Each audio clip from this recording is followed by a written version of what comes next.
চাচা আইলাম তো আপনার দ্বারে, আপনি তো মানে মনের সুখে অনেক ধরনের গান গাইতে পারেন।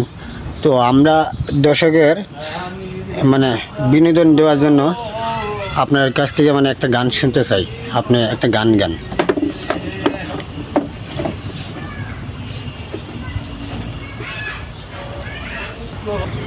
জীবন গেল আর একটু জোরে।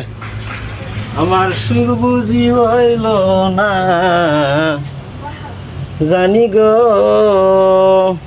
হ্যাঁ একটু সাউন্ডটা বাড়াবা। ওই আমার দুঃখে দুঃখে জীবন গেল রে, আমার সুখ বুঝি হইল না। ওরে এই জীবনে পুরা কপাল জুড়া তো আমার লাগে না, আর তো প্রাণে সয় না।